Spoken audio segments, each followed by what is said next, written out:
जग जननी जानकी, अतिशय प्रिय करुणा निधान की। ताके जुग पद कमल मनावऊं, जासु कृपा निर्मल मति पावऊं। सीता राम चरण रवि मोरे, अनुदिन बढ़ऊं अनुग्रह तोरे। बार बार वर मांगऊं हर्ष देव श्री राम, पद सरोज यन पायी। भक्ति सदा सत्संग सियावर राम, जय जय राम। जय प्रभु राम, जय जय राम। करो कल्याण सीताराम। प्रणवो पवन कुमार, फल मन पावक ज्ञान कर। जासु हृदय गाथा, बसहि राम सहज चापर। बोले हनुमान जी महाराज की जय। पूज्य पाल गोस्वामी तुलसीदास जी महाराज की जय। सद्गुरु भगवान की जय। जय सिया राम। जय सिया। मानस में उत्तरकांड प्रसंग चल रहा है। काकभूषुंडी जी और गरुड़ जी का संवाद, और काकभूषुंडी जी अपने पूर्व जन्म की कथा कहते हुए जो उनका कलयुग में जन्म हुआ था और उस समय का जो कलयुग था उसका कुछ वो अपना अनुभव बता रहे हैं, वर्णन बता रहे हैं। और उसमें जब हमने कल देखा तो क्या है कि हराई शेष धन सोत न हराई, सो घोर घोर नरक माहु बराई। मातु पिता बालक न बुलावई, उदर भरे सोई धर्म सिखावई। कल तक हमने देखा कलयुग में ऐसे गुरु हो जाएंगे कि जिनको सिर्फ उनका ध्येय पैसा ही कमाना है, पैसा ही प्राथमिकता है। और पैसा मैंने माया, पैसे को माया भी बोलते हैं ना, तो माया ही उनको प्राप्त करने का उनका ध्येय रहता है। और ऐसे में उनकी बस नियत है कि धन ले लो और देने की तो कुछ है ही नहीं, क्योंकि माया की है। जिसके पास जो होगा वो वही तो दे पाएगा ना।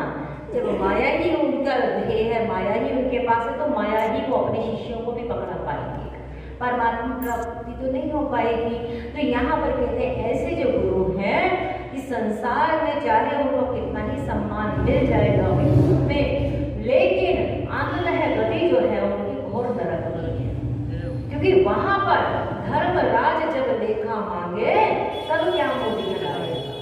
व्यक्ति की दृष्टि अगर इस लोक के साथ साथ थोड़ी थोड़ी परलोक की भी बनी रहे तो ही व्यक्ति सात्विक धर्म में लगा रहेगा। तो यहाँ शास्त्र कहते हैं कि तुम यहाँ जितना भी अपने आप को गुरु कहला लो, दूसरों के लिए अपना सम्मान ले लो, लेकिन ऐसे गुरुओं की कलयुग में गति जो है वो अच्छी नहीं मानी जाती। और माता पिता का भी क्या धर्म बताया कि बालकों को समझाएंगे बेटा कि जिससे तुम्हारी रोजी रोटी पेट भरता रहे बस वो काम करो, धर्म जाएगा। संस्कार कुछ नहीं, कोई धर्म की उनको शिक्षा नहीं।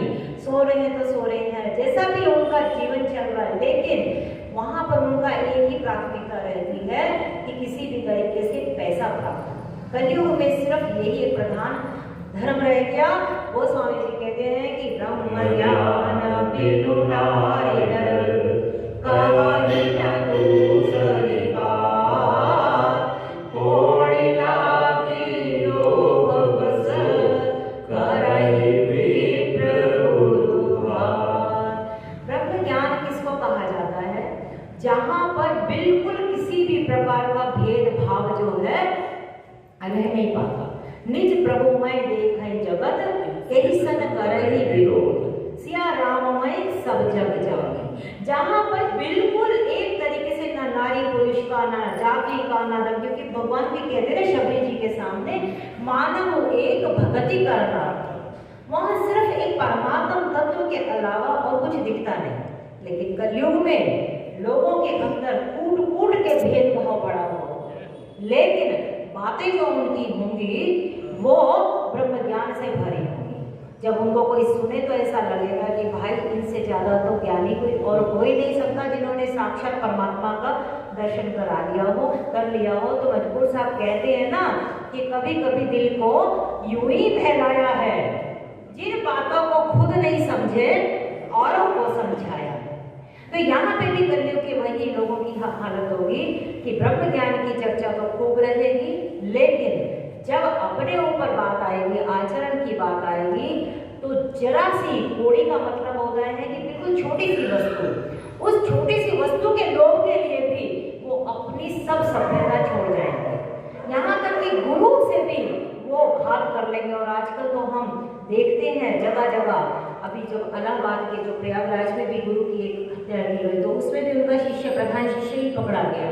कितने कितने मठों में सिर्फ इसीलिए अपने गुरु की हत्या कर दी जाती है कि उनको उनकी गद्दी चाहिए, उनको उनका पैसा चाहिए, उनकी वो जो पूरी की पूरी बना रखा है मठ की सारी संपदा, वो उनको कंट्रोल करती है। और इस चक्कर में वो गुरु को भी घात करने से या उनको मारने से हटते नहीं। तो यहाँ पर ये सब कलयुग के लक्षण हैं जो काकभूषण जी अपने जीवन में देखा है।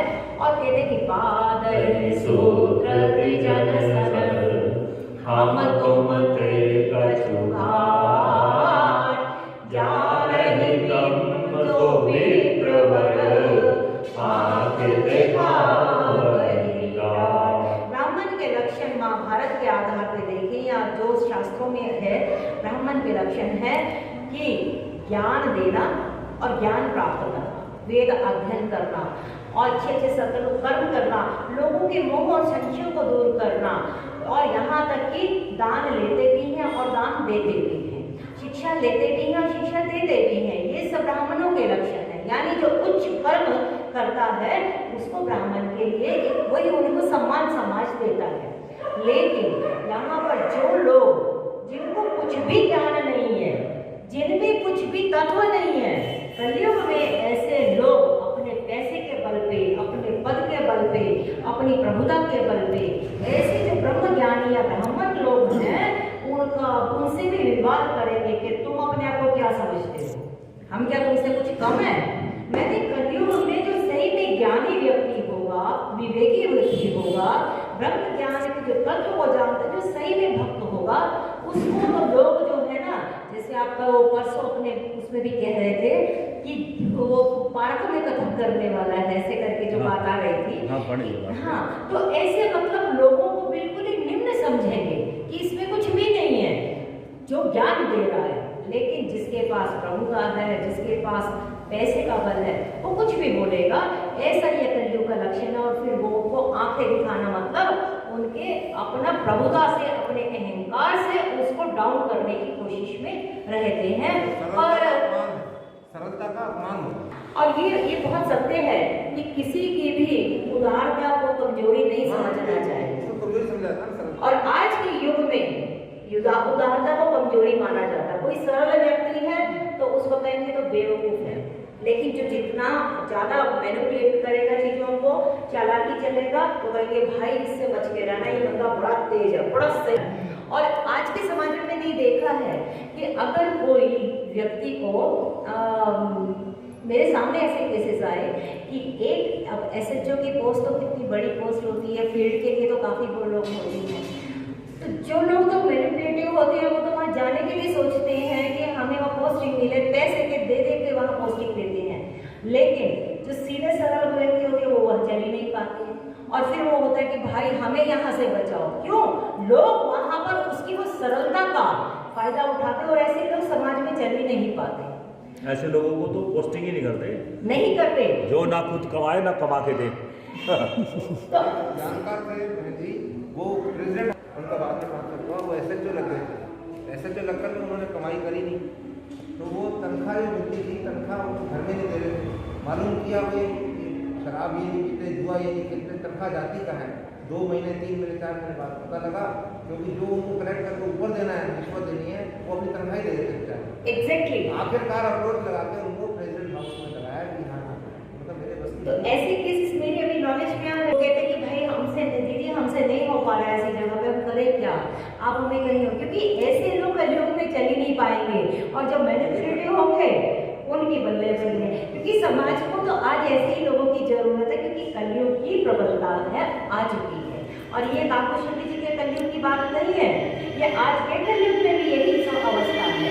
और यहाँ कहते पर राम पट कपट सयाने मोह द्रोह ममता लपटाने। जो पराई स्त्री में, तो ये कहते हैं स्त्री को पराई स्त्री में आसक्त है, कपट करने में चतुर है, मोह किसी का द्रोह करने में ममता में लिप्त हुए बैठे हैं। कहते हैं तेरी अभेद बानी ज्ञानी नर देखा मैं चरित्र कर जुग कर। माने जिनको वैराग्य दूर दूर तक नहीं है, जिसमें परमात्मा के तत्व की या उसके भाव की भावना दूर दूर तक नहीं है, ऐसे लोग जो हैं वो अपने मुख वाणी से ऐसा लोगों को प्रभावित करते हैं कि हमसे बड़ा तो कोई और ब्रह्मज्ञानी है नहीं। आचरण में नहीं है, मन में कुछ और है, लेकिन वाणी से वो ऐसा प्रभावित करते हैं कि भाई लोग उनके पैर छूते हैं, फिर उनकी नेटवर्किंग बनती है और फिर आगे वो उनका, ये भी आज एक बिजनेस बन चुका है। धर्म की जो गलानी कही जाती है, धर्म सही मायने में जो धर्म है वो उसकी गलानी हो ही नहीं सकती है, लेकिन कुछ लोग जो हैं ऐसे लोग आकर बीच में कुछ धर्म को हल्का सा हानि पहुंचाते हैं। लेकिन जब ऐसे इतनी ज्यादा हानि होती तो परमात्मा कहते हैं कि यदा यदा ये धर्मस्य ग्लानिर्भवति भारत, मैं उस समय हमेशा अवतरित होता हूँ। और इसीलिए तो राम जी आए ना यहाँ पर त्रेता युग में, और हर काल में आते हैं। हम देखें अगर तो शूर्पणखा मानस के आधार पर देखें तो शूर्पणखा का आचरण कोई तो बहुत अच्छी स्त्री का आचरण तो नहीं है।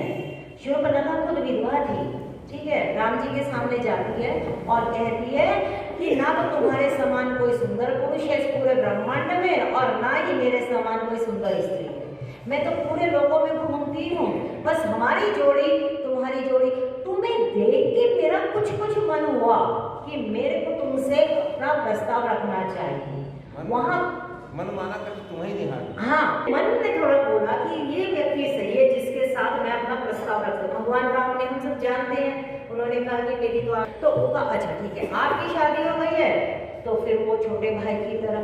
ऐसे जो लोग हैं आचरण उनका कैसा है हम सब जान रहे हैं। और जब रावण के दरबार में जाती है तो रावण के दरबार में जब उसको शिक्षा देती है कि तू सो रहा है और सारा दिन तू सोता रहता और खाता रहता है, लेकिन तुझे नहीं पता तेरे वहां पर क्या हो रहा है वहां पंचवटी के अंदर। और वहां जो वो शिक्षा देती है वो ऐसी है कि जैसे कोई बड़ा ब्रह्मज्ञानी भी नहीं दे पाए।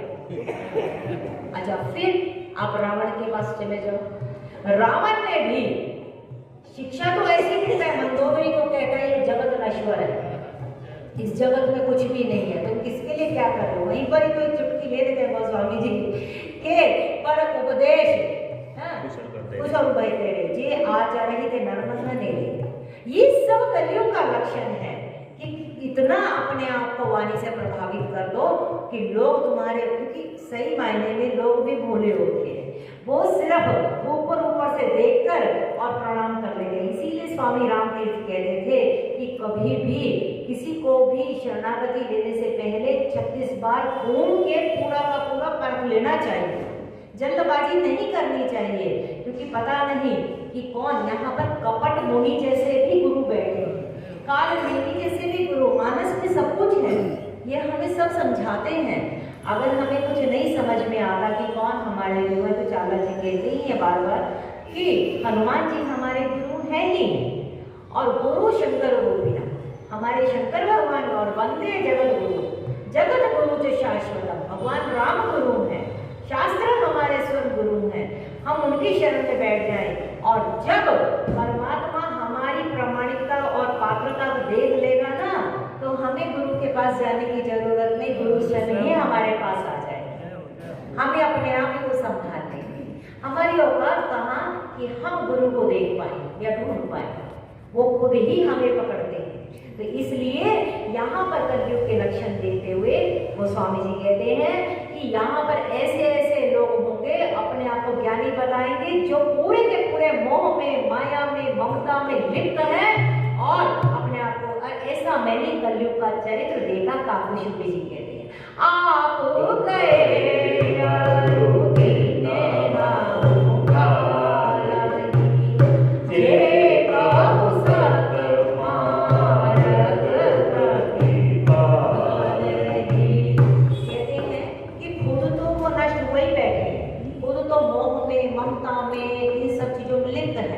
लेकिन खुद तो सतमार्ग का पालन करते नहीं है, लेकिन अपने साथ खुद तो पतन की तरफ है, दूसरों को भी पतन की तरफ ले जाते हैं।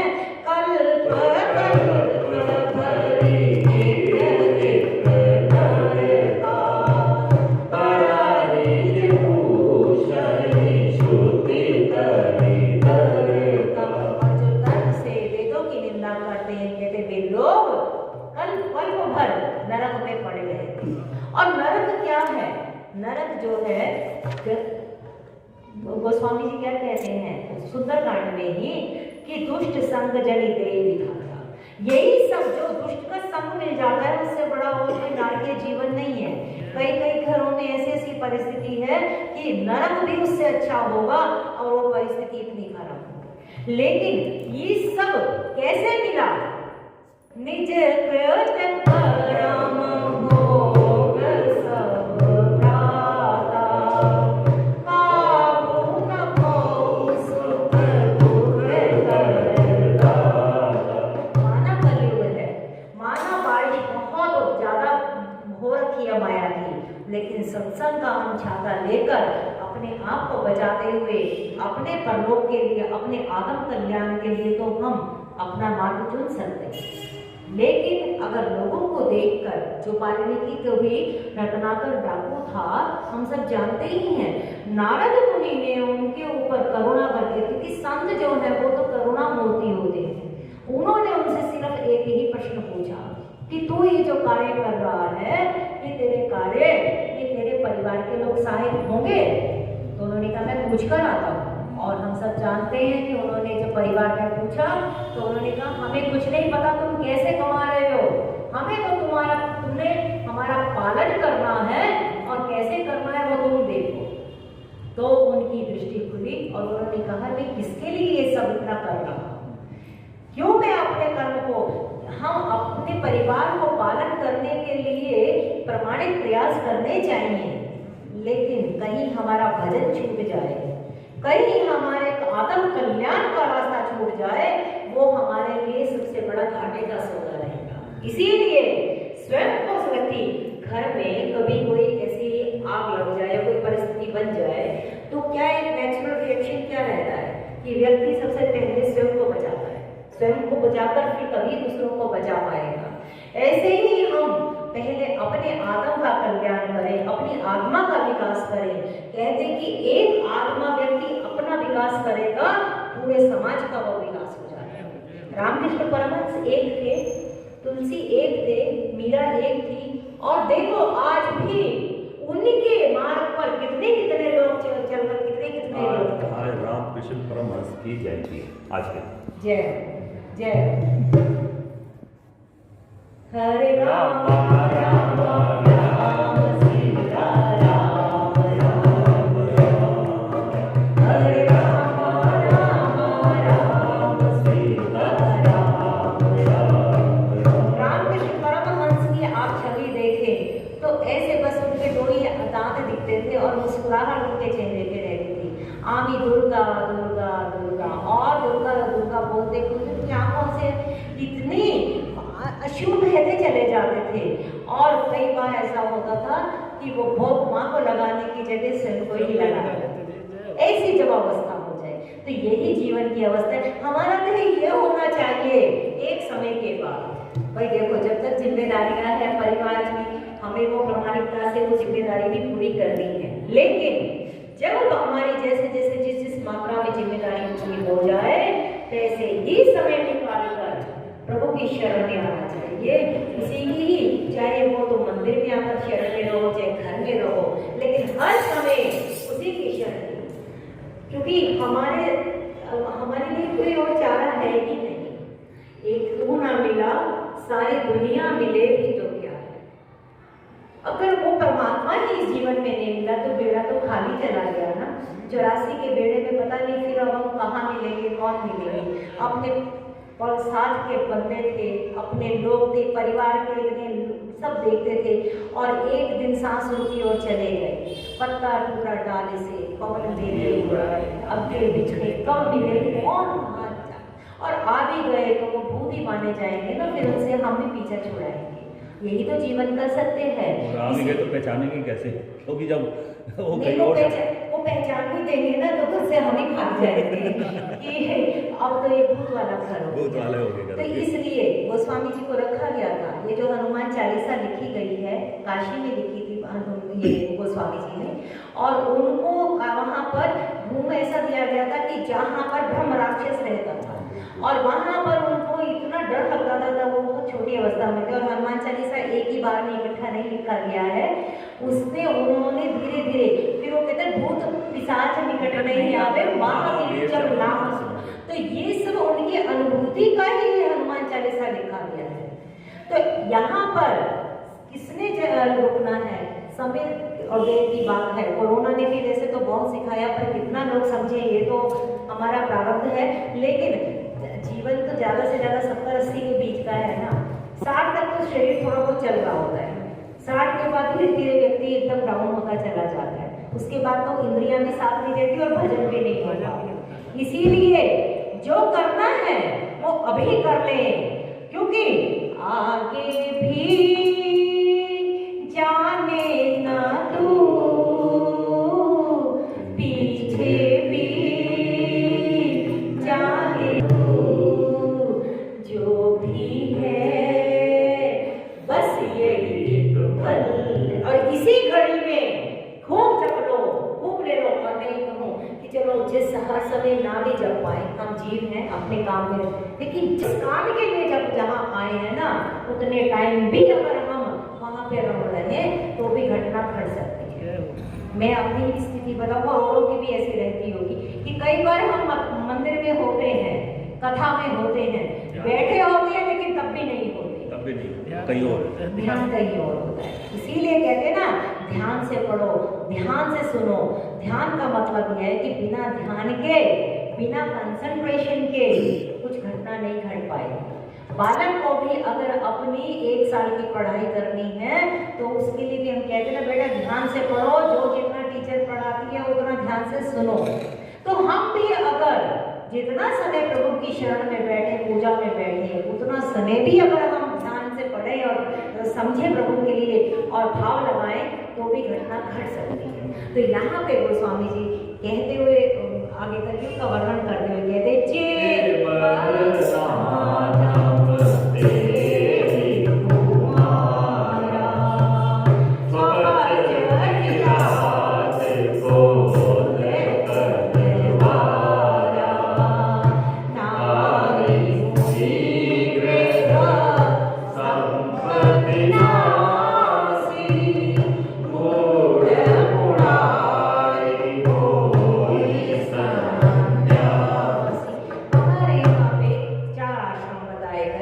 जैसे कि पहला आश्रम हमारा है ब्रह्मचर्य आश्रम, दूसरा आश्रम है गृहस्थ आश्रम, और तीसरा हमारा जो वानप्रस्थ आश्रम जो प्रौढ़ावस्था में आता है, और चौथा जो है हमारा वृद्ध अवस्था में संन्यास माना जाता है। जब प्रौढ़ता हमारी पक्की हो जाती है तो संन्यास लेने का अधिकार हो जाता है। लेकिन कुछ लोग घर के अंदर गृहस्थी चल नहीं पा रहे, पैसा है नहीं घर के अंदर, पत्नी तंग करती है, गृहस्थ आश्रम में प्रवेश तो कर लिया लेकिन हो नहीं पा रहा कुछ भी, तो गोस्वामी जी कहते हैं कि कुछ ऐसे आदमी जाति के फिर ऐसे लोग सीधा ही संन्यास आश्रम में पहुंच जाते हैं, और ये सब कच्चे लोग हैं। और क्या कहते हैं, नारी मुई स्त्री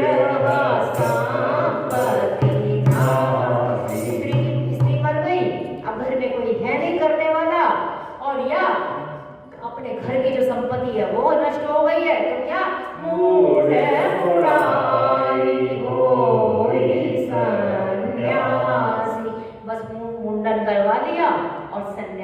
ले लिया। लेकिन संन्यास लेने के लिए बहुत बहुत नियम और बहुत बहुत आचरण और इतनी पक्की उसके अंदर व्यवस्था होती है जिसको हर व्यक्ति नहीं कर सकता। सबसे पहले तो ये संन्यास लेने के लिए सबसे पहले ये शर्त होती है कि जनेऊ करवा लिए जाते हैं और ये कहा जाता है कि मेरे सारे जितने भी संबंधी हैं वो सब अब मेरे लिए समाप्त हो चुके हैं। हर रिश्ता खत्म हो चुका होता है। पैसे से तो दूर दूर का रिश्ता नहीं रहता है। ये संन्यास की और ये संन्यास की परंपरा का अगर कभी पढ़ना हो तो चैतन्य महाप्रभु की आप चैतन्य रसामृत पढ़ें कि कैसे संन्यास लिया जाता है। और इतने सुंदर थे चैतन्य महाप्रभु, इतने सुंदर और छोटी सी अवस्था। और शची माता कहती है कि बेटा मैं कैसे रह पाऊंगी, लेकिन वहां पर भी उन्होंने जब संन्यास लिया है ना तो पूर्णतः वैराग, उन्होंने कहा कि अब मेरा वैराग से अब नहीं रहा जा रहा परिवार में, अब मुझे संन्यास में ही जाना है। वो एक अवस्था बनती है। एक फल होता है ना, फल पेड़ के ऊपर, एक छोटा फल, वो उतना रस नहीं देता है, लेकिन धीरे धीरे जब वो पक जाता है ना तो वो अपने आप ही टूट जाता है। कच्चे फल को तो तोड़ना पड़ता है ना, लेकिन पका हुआ फल अपने आप ही मधुर भी होगा, रस वाला भी होगा और अपने आप ही टूट जाएगा। इसी तरह अवस्था आने पर, जैसे ब्रह्मचर्य की एक 25 साल की अवस्था है तो माँ बाप कहते हैं ना बेटा अब इसको गृहस्थ आश्रम में प्रवेश कराओ, अब इसकी शादी करा दो। धीरे धीरे गृहस्थ आश्रम की जिम्मेदारियां पूरी हुई, 50 साल हो गए और उसके बाद धीरे धीरे व्यक्ति जो है गृहस्थ आश्रम से वानप्रस्थ आश्रम में प्रवेश करता है। यानी कि अब धीरे धीरे चीजों को समेटना शुरू किया। 75 वर्ष तक ऐसी शास्त्रों की है कि 75 वर्ष तक प्रौढ़ा उसमें रहेंगे वानप्रस्थ में। फिर उसके बाद संन्यास का प्रावधान है। 100 साल की आयु शास्त्रों के अनुसार बताई गई है, जिसमें 25-25 का विवाह किया गया है। 50 के लिए बाद तो व्यक्ति को बिल्कुल धीरे धीरे बहुत सारी चीजों का छोड़ना का प्रमाणिक प्रयास करना चाहिए। कितनी छूट पाती है वो हमारी आसक्ति के ऊपर है। पिछली बार भी हमारी बात हुई थी, बाबू ने मानस पंचवटी में भी ये बात कही थी कि 50 होने के बाद 5 चीजें शून्य कर देनी चाहिए। एकदम तो शून्य नहीं हो पाती हैं क्योंकि हमारे जन्म जन्म की वासनाएं और विकार हमें घेरे रखते हैं, लेकिन समझ तो ले पहले। तो यहाँ पर गोस्वामी जी कहते हैं ना वैराग आया जीवन में, ना माया ममता से आदमी को हुआ, लेकिन परिस्थितियां ऐसी बन गई और सन्यासी बन गए।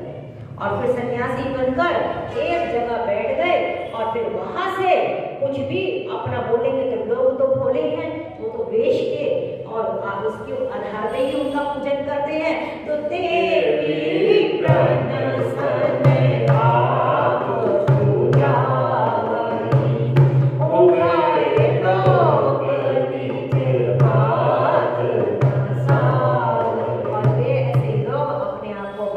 पुजवाते हैं और इसी तरह अपने हाथों से दोनों लोग नष्ट करवा रहे हैं। क्यों? क्योंकि जो बिल्कुल जिसको कहते हैं ना कि गैर जिम्मेदार और ये जो उस पद के अनुकूल नहीं है, जब वो ऐसे पदों पे बैठ जाते हैं तो फिर वो अनर्थ ही होता है। बहुत सारे लोग आजकल भी जैसे रिजर्वेशन हो जाती है, उतनी परसेंटेज तो होती नहीं है, लेकिन कैसे भी करके वो पहुंच जाते हैं तो कितना वो न्याय दे पाते हैं। खास करके मेडिकल लाइन के अंदर अभी जितने बाहर से आ रहे हैं ना, सारे जितने लोग बच्चे आ रहे हैं, यहाँ रिजर्वेशन नहीं मिली उनको, पैसा बहुत है। यूक्रेन के अंदर वहाँ पर पैसे की जो है वो मेडिकल की फीस कम है, सारे के सारे वहाँ चले। भाई यहाँ 1 करोड़ लगता है, वहाँ 25 लाख में पूरा कोर्स हो जाता है। हाँ। ऐसा लिखा था। और उन बच्चों के भी कि जिनको यहाँ एलिजिबिलिटी क्राइटेरिया और यहाँ के बच्चे पैसे नहीं दे पाते हैं, इसके लिए वो लोग नहीं आगे बढ़ पाते हैं। ये सब कलयुग है कि कैसे भी करके पैसा कमाओ और आगे बढ़ते चले जाओ। और यहाँ पर ये कहते हैं कि ऐसे ही लोग अपने आप को बाद में बुझवाते हैं और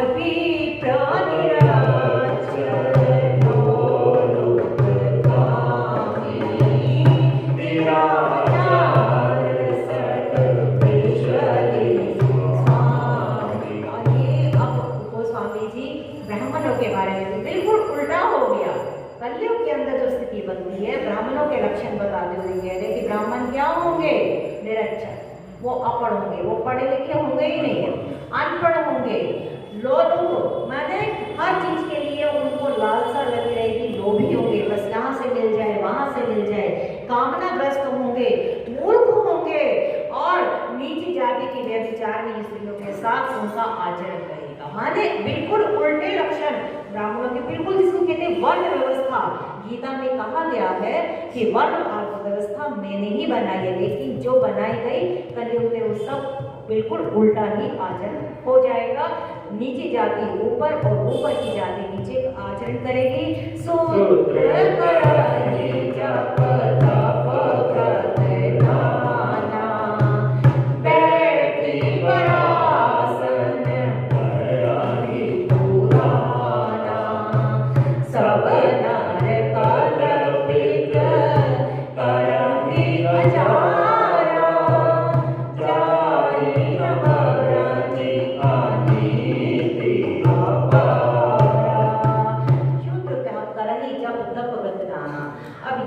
गोस्वामी जी का जो अभिप्राय है, शूद्र तो देखो शबरी माता जी भी थी, वो कहती है अधम से अधम अधम में नारी, तीन में मैं मतिमंद अनारी। हम सब जानते हैं कि वो भी शूद्र जाति की थी, लेकिन भगवान राम ने उनको क्या सबसे ज्यादा जो सम्मान दिया, भामिनी कहकर, और कहा कि सब कुछ तुम में है। तो गोस्वामी जी की जो शूद्र की व्याख्या है वो वर्ण आश्रम से ज्यादा जिसका आचरण निम्न श्रेणी का है, जो वेदों से विपरीत आचरण करता है, वो शूद्र की जाति है। तो यहाँ गोस्वामी जी कह रहे हैं कि ऐसे लोग जो नीची जाति के लोग हैं, जब तक नाना व्रत करेंगे, बैठकर ऊंचे ऊंचे उनको व्यास गादी मिलेगी, वहां पर पुराण उनका आचरण वैसा नहीं होगा, लेकिन बोलने के लिए वहाँ वाणी को उनको प्रभावित करने के लिए कुछ भी पुराण की कथाएं कहेंगे और कल्पित कहानियां कहेंगे, और सारे लोगों का आचार जो है वो मनमाना होगा। कलयुग में ऐसी अनीति का बिल्कुल पूरी तरह व्यापक प्रभाव होगा। और भय वरण